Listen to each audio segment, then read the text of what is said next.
Assalamualaikum warahmatullahi wabarakatuh. Bismillah, alhamdulillah, salatu wassalamu ala rasulillah wa ala alihi wasahbihi wa mawalah, la hawla wa la quwata illa billah wa ba'du. Ilahi anta maqsudi wa ridhaka matlubi a'tini mahabbataka wa ma'rifatak. Allahumma faqihni fid dini wa alimil hikmata wa tawila. Allahumma jalni fasahata lisani wa balaghatan fi kalam. Allahumma dzakirna bidzikri minhu ma nasina wa alimna bidzikri minhu ma jahilna. Rabbana aftah bainana wa baina qaumina bil haqqi wa anta khairul fatihin. Ashabal fadilah wa ahli silsilah tariqah qadiriyah naqsyabandiyah khususon mursyiduna wa murabbi arwahina Pangresa Syekh Muhammad Abdul Ghal Saifullah Al-Maslul. Semoga dengan kesempurnaan karomah beliau kita senantiasa diaping, dijaring, dibimbing dari dunia sampai akhirat. Al-Fatihah. A'udzubillahi minasyaitonirrajim. Bismillahirrahmanirrahim. Alhamdulillahirabbil alamin arrahmanir rahim maliki yaumiddin. Iyyaka na'budu wa iyyaka nasta'in ihdinas siratal mustaqim siratal ladzina an'amta 'alaihim ghairil maghdubi 'alaihim waladdallin. Amin ya Allah ya rabbal alamin. Yang mulia para wakil talqin khusus seluruh pemangku manaqib internasional, seluruh ikhwan akhwat para pecinta kesucian jiwa di mana saja berada. Alhamdulillah untuk yang kedua kali saya bisa ikut untuk berbagi sedikit tentang ilmu dan pengetahuan agar senantiasa di dalam perjalanan spiritual kita senantiasa terbimbing. Di tangan saya ini ada kitab lama. Saya dapat ini dari zaman Abah Hanom ini, sehingga tulisannya masih tulisan tangan di dalamnya. Kita akan memulai kajian pada hari ini, dimulai dari intisari yang penting dari bab 1, yaitu pasal awal dalam Fibayani Mahiyah An-Nafi wal Isbat, dalam menerangkan rahasia dzikir nafi dan isbat. Begini, poin penting dari pasal ini adalah apa sih tugas pokok kita untuk hidup gitu. Allah menggelar kita ke dunia kan hukumnya wenang saja kalau menurut ahli tauhid itu. Wenang itu boleh menciptakan, boleh enggak. Allah tetap Allah gitu.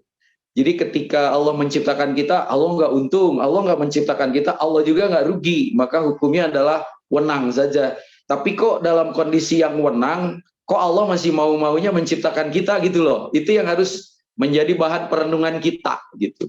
Nah karena itu maka di awal pokok bahasan penting dari kitab Miftahus Sudur ini, di situ diberitahukan bahwa tugas pokok kita digelar ke dunia ini sesungguhnya tidak lain adalah hanya untuk beribadah.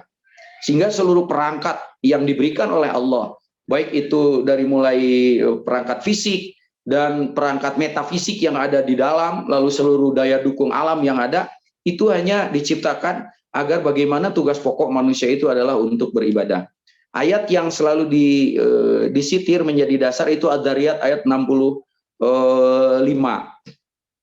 A'udzubillahi minasyaitonirrajim wa ma khalaqtul jinna wal insa illa liya'budun. Allah tidak sekali-kali menciptakan manusia dan jin kecuali untuk beribadah. Jadi tugas pokok kita tanpa kecuali dari suku mana, dari ras mana, dari benua mana, itu untuk beribadah. Maka ketika detak jantung kita, helaan nafas kita, tapak telapak kaki kita dalam langkah kehidupan kita sehari-hari tidak dipakai untuk beribadah kepada Allah, waspada. Silakan pertanggungjawabkan di hadapan mahkamah ilahi. Ketika setiap detik helaan nafas kita, setiap detak jantung kita tidak berbuah ibadah, maka silakan pertanggungjawabkan di hadapan mahkamah ilahi. Nah, yang luar biasa di dalam kitab ini disebut, kalau tugas pokok manusia itu untuk beribadah, sebetulnya ada yang tersembunyi di situ. Yang tersembunyinya apa? Sebelum ila liya'budun ada kalimat yang mustatir namanya. Yang mustatir itu adalah ila liya'rifun, di sini disebut. Maksudnya adalah bahwa ada hal yang lebih penting daripada sekedar manusia beribadah. Taruhlah misalnya beribadah itu adalah tata cara menyembah kepada Allah. Misalnya sholat. Berarti ada yang mendahului sebelum manusia beribadah. Apa itu? Liya'rifun, makrifat dulu. Jadi mengenal dulu siapa yang akan diibadahi, mengenal dulu siapa yang akan disembah. Maka di sini disebutkan faman lam ya'rifhu Kaifa ya'buduhu, bagaimana dia akan beribadah kalau dia tidak mengenal dulu siapa yang akan diibadahi. Mungkin ini penyakitnya. Banyak orang yang beribadah misalnya sholat, zakat, puasa, haji, tapi dia tidak tahu persis siapa yang akan diibadahi, maka sholatnya tidak jelas fokusnya kepada siapa. Sholat, zakat, puasa, tapi karena tidak jelas yang akan diibadahinya, belum tahu kapasitas siapa yang akan diibadahinya, maka bisa. Nah, sementara kebanyakan kita sebelum kita dibimbing untuk bertoriko, kita itu ibadah aja. Kalau sholat aja, haji aja, sodako aja. Ma'rifatnya tidak diurus. Ini yang jadi masalah dan ini problema umat gitu. Maka kalau melihat dari sini, syarat mutlak untuk bisa beribadah dengan baik adalah ma'rifat dulu. Kenali dulu zat yang akan disembah. Sebaik-baiknya, zatnya, sifatnya, asmanya, af'alnya. Maka ma'rifat menjadi syarat sah, syarat penting yang pertama ketika dia beribadah. Jika ibadah itu ingin benar. Itu sebab kita sering mendengar keterangan awaluddini ma'rifatullah. Pangkal beragama yang benar, yang baik, yang menghasilkan efek, itu harus dari ma'rifat dulu. Begitu. Ini pertanyaannya adalah, kalau begitu kapan kita ma'rifat? Itu pertanyaan yang pertama. Pertanyaan yang kedua, dengan cara apa kita bermakrifat? Itu dulu yang harus dituntaskan. Nah, mari kita lihat. Apa sih hakikat dari makrifat itu? Makrifat itu adalah detik-detik ketika ruh kita yang sudah dalam keadaan ghafil ketika lahir ke dunia, dikenalkan kembali, diingatkan kembali, yang tidak tahu diberitahu, yang nyasar diluruskan, yang lupa diingatkan. Kepada siapa? Kepada asal muasal kita, kepada zat yang menggelar kita. Itulah hakikat makrifat. Kapan itu? Itulah detik-detik ketika kita ditalkin, hakul yakin.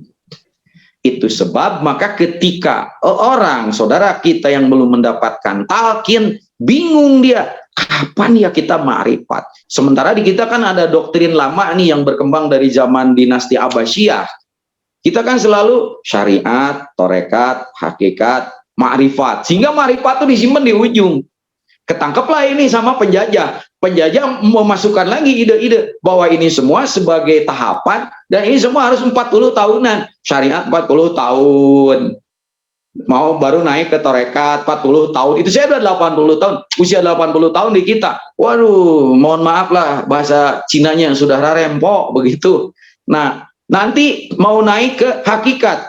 Itu udah 40 tahun. 3 kali 40 itu sudah 120 tahun. Begitu mau ma'rifat, mati dia. Ini yang jadi masalah gitu. Makanya kalau orang sedang masih bertanya-tanya kapan kita ma'rifat, atau beranggapan bahwa ma'rifat itu nanti, keliru, telat gitu. Nah, bagi yang sudah mendapatkan talqin, maka detik-detik itulah ruh kudsi kita diingatkan kembali, dikenalkan kembali kepada Allah Subhanahu wa Ta'ala. Inilah keuntungan yang sudah ditalqin. Maka ketika sudah ditalqin, hutang terbesar manusia kepada Allah, yaitu mengenal Allah itu sendiri, lunas. Lunas orang yang sudah ditalqin itu. Hutang terbesar manusia kepada Allah. Kapan? Dari sejak ditalqin. Karena titik tolak pangkal ma'rifat itu, yaitu detik-detik ketika kita sudah ditalqin.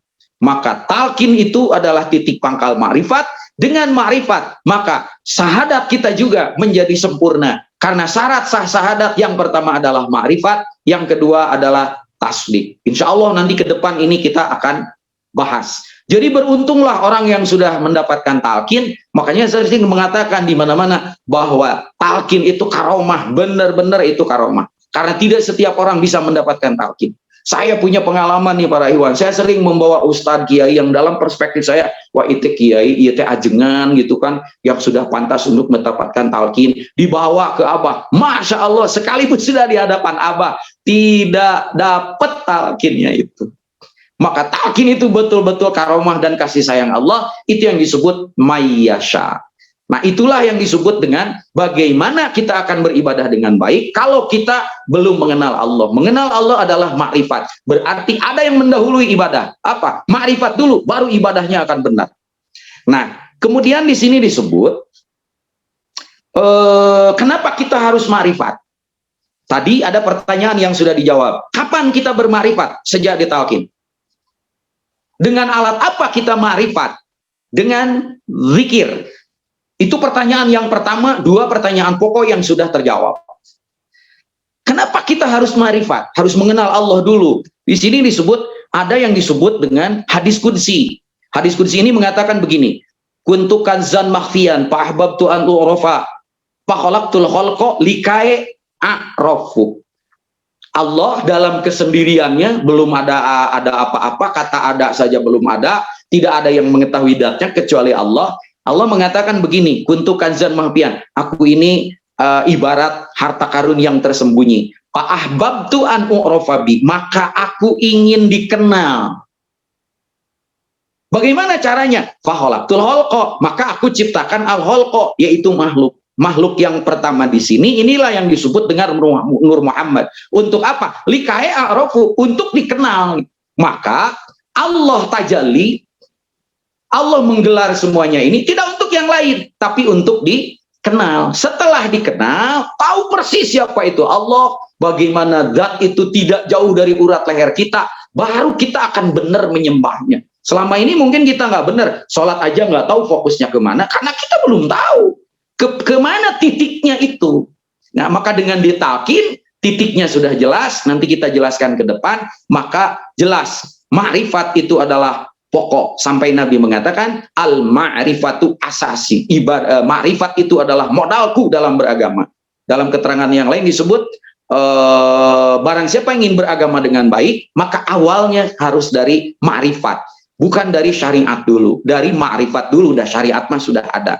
Nah kemudian, palihada tabayun annallaha khalaqal insana limarifati. Dari sini dijelaskan bahwa Allah menciptakan segala ciptaan yang ada itu sebagai alat untuk mengenalnya. Jadi apapun yang ada di dunia ini hadir sebagai entitas yang bisa kita lihat, bisa kita dengar. Sebetulnya itu hanya media untuk sampai kepada yang menciptakannya.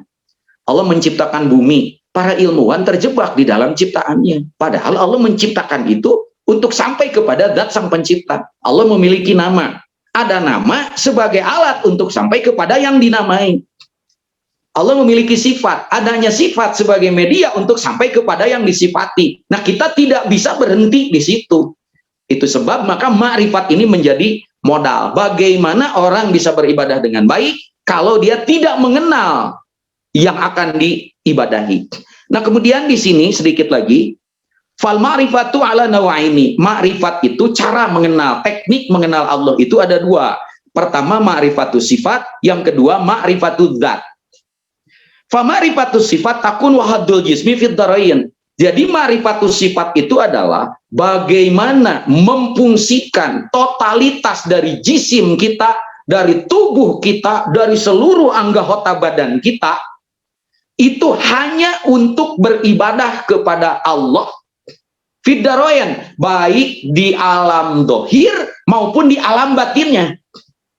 Sehingga totalitas tubuh kita didesain memang untuk menyembah kepada Allah. Bentuknya apa? Makrifat sifat ini bentuknya adalah ibadah-ibadah syariat yang ada di dalam rukun Islam yang 5, syahadat, sholat, zakat, puasa, haji.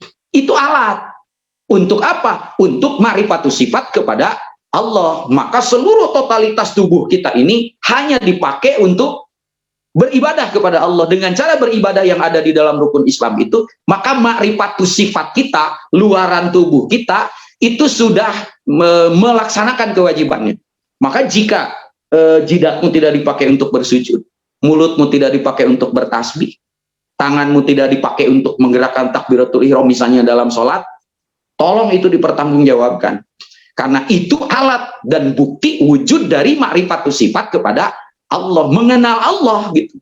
Cirinya apa kalau sudah ada yang dikenal? Ada tata cara untuk mengenalnya. Tata cara untuk mengenal secara jismiyah, itulah ma'rifatus sifat. Bentuk dari ma'rifatus sifat.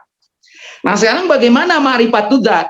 Ma'rifatud dzat itu ada dua pengertian. Ketika kita hidup di dunia, sekarang Ma'rifatuz zat itu adalah bagaimana ruh kudsi kita dicantolkan kembali kepada Allah.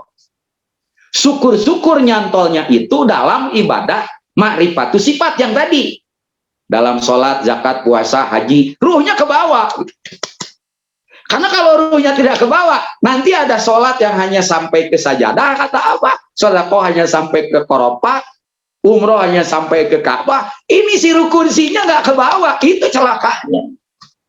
Nah, bagaimana rukunsi ini bisa sampai koneksitas kembali kepada Allah? Nggak bisa kalau tidak dikoneksitaskan kembali oleh orang yang tahu tentang cara mengkoneksitaskan ruhani. Siapakah itu? Itulah guru mursyid kita. Itulah pengarsa apa. Karena tidak setiap tokoh agama tahu tentang ilmu ruhani. Makanya ada yang disebut guru mursyid. Guru mursyid itu guru yang paling tahu bagaimana mencantolkan ruhani kita yang sudah gofil ketika masuk ke alam dunia ini. Dia lupa tentang asal muasal. Lalu dicantolkan kembali. Nah, yang mencantolkannya itu siapa? Hanya bisa guru mursyid. Dan itu tidak bisa dengan yang lain. Sampai di dalam keterangan kitab yang lain, Pala Tabzruzul Qudrata yartadi ubiridail hikmah illa bil mu'jizah wal ma'rifah. Tidak akan bisa ruh kudsi, alam ruh kudsi yang ujung tombaknya ada di kolbu dan di fuad. Itu terbuka. Meskipun dengan ribuan kajian, meskipun dengan tapa berata, tidak akan bisa illa bil mu'jizah wal karamah. Kecuali dengan mukjizat untuk para nabi, wal karomah dengan para wali-wali Allah. Jadi hanya mereka yang bisa membuka rahasia bagaimana ruh kudsi ini nyantol kembali kepada Allah. Itu luar biasanya ketika kita menemukan guru mursyid dan ketika kita sudah ditalkin. Dengan demikian maka sekarang lengkaplah sudah. Jismani kita itu sudah ma'rifatus sifat. Dengan apa? Melaksanakan amal-amalan syariat yang terlihat. Dan ma'rifatul zat kita, ruh kudsi kita sudah dicantolkan kembali. Di mana tempat ruh kudsi? Pasti ada portalnya. Portalnya itu apa? Nih, di sini. Makanya Imam Ghazali menyebut kolbu itu ada dua. Satu kolbun sonburiun, pusat kehidupan baik secara fisik. Tapi di balik itu ada kolbun nuroniun. Kolbu yang bangsa nur, yang bangsa cahaya. Mungkin sampai saat ini kita belum bisa merasakan. Nanti sekali waktu ketika Allah berkenan untuk membukakan itu, maka terbukalah dengan zikir khofi itu nanti alam-alam cahaya karena semuanya dalam bentuk cahaya. Maka terasa oleh kita seperti yang disebutkan di dalam ayat ini sebelumnya, bahwa ketika Allah telah meletakkan sesuatu di situ, dibukakan oleh mursyid, maka nanti ada nur yang tertanam di situ.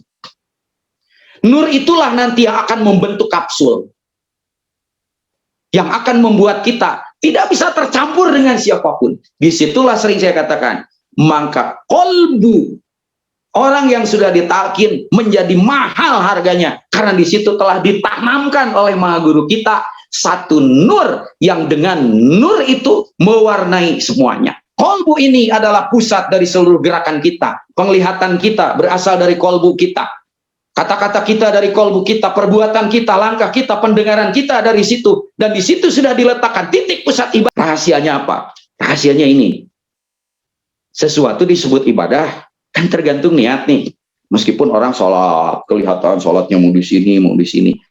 Tapi niatnya itu tidak ada. Atau tidak sholat. Pertanyaannya, kalau tempat niat di mana? Di kolbu. Kalau begitu, sesuatu disebut ibadah jika di kolbunya itu ada niat untuk beribadah. Hari ibadah kepada siapa? Kepada Allah. Hanya untuk Allah, bersama Allah. Di situ enggak ada chipnya. Itu yang ngeri. Maka ketika orang sholat, orang puasa, hari di situ enggak ada chipnya karena di situ tempat niat, maka bisa jadi ibadah sebagai pengejauhan tahan dari ma'rifatus sifatnya tidak bernilai. Bisa jadi. Karena di situnya ada apa? Kan tempat niat di situ. Itulah untungnya Maha Guru kita telah menyimpan sesuatu di pusat niat. Apa itu? Kolbu.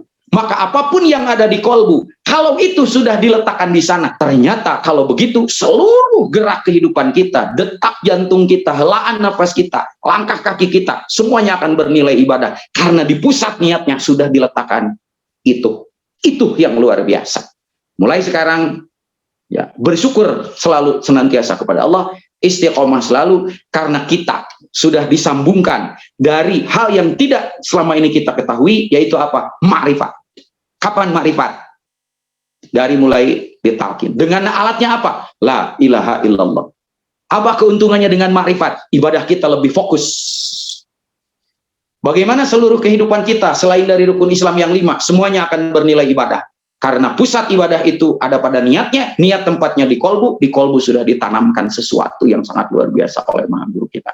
Bersyukurlah kita kepada Allah Subhanahu wa Ta'ala, karena kita menjadi orang-orang yang terpilih dan dikehendaki oleh Allah. Insya Allah ke depan kita akan bahas, karena kedahsyatan dari talqin ini di sini banyak sekali, sedikit-sedikit nanti akan kita bahas dari kitab pusaka ini yang masih saya pegang di tangan saya. Semoga ke depan kita mendapatkan hikmah dengan karomah pengersa Abah. Al-Fatihah. A'udzubillahi minasyaitonirrajim. Bismillahirrahmanirrahim. Alhamdulillahirabbil alamin arrahmanir rahim maliki yaumiddin. Iyyaka na'budu wa iyyaka nasta'in ihdinas siratal mustaqim siratal ladzina an'amta 'alaihim ghairil maghdubi alaihim waladdallin. Untuk sekedar mengingatkan, jangan lupa salat sunnah syahrul Rajab. Karena di salat sunnah syahrul Rajab ini ada 4 hal penting. Penyakit hati yang bisa dibabak dengan sholat sunnah Rajab ini. Apa itu? Kidib, munafik, riya, hianat. Kidib, munafik, riya, hianat. Itu penyakit hati yang paling susah, yang menghalangi rukun kita. Ternyata dengan karomah dari sholat Rajab ini, di situ kita diberi senjata oleh Abah, diberi doa. Yang doa itu mengikis 4 penyakit yang merusak nilai-nilai kemakrifatan kita. Semoga semuanya selamanya barokah dengan karomah Abah. Assalamualaikum warahmatullahi wabarakatuh.